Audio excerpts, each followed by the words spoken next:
Welcome back. Got a quick video for you today on cleaning the Philips Shaver Series 3000, but this should also work for the 1000 models as well.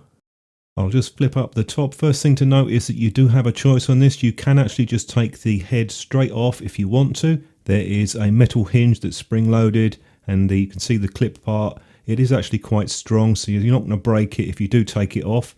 So entirely up to you on that one. I'll do it with it attached. You can see that the spring action there is the retaining clip that goes on the top, so we need to take that off. A quick turn anti-clockwise and that pulls straight off. You will note there are some notches there which match up to the head. If you want to clean that, you can. I will show you taking out the cutters next. They just pop out, so you can, if you want, to just turn it over and they'll all come out.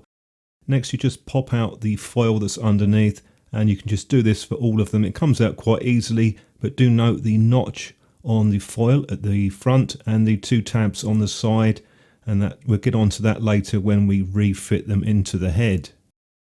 If you're going to do this over a sink, make sure you put the plug in, because I did almost lose one of the cutters down the plug hole, so I have warned you on that one. Do be careful, and I just leave them to soak for a bit and just rinse them off individually.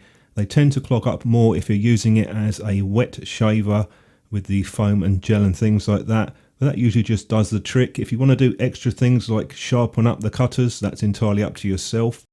When you're putting these in, it can be a little bit tricky, because if you just shove them in, they won't fit. You have to get that notch pointing towards the stem in the middle, and you'll see the two tabs on the side, and they're all pointing towards that middle stem. Otherwise they won't fully go down, and don't push them down because you could damage the foil on these. Next up, just drop the cutters in with the blades down and plastic up.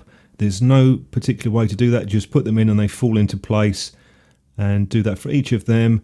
And once you've done that, all we need to do now is put that plastic cage back on top. Make sure those three tabs are lined up. It makes it a bit easier. It can be a little bit tricky sometimes, and once it's in place, again, it should just fall down, then just twist it to the right and it's locked into place.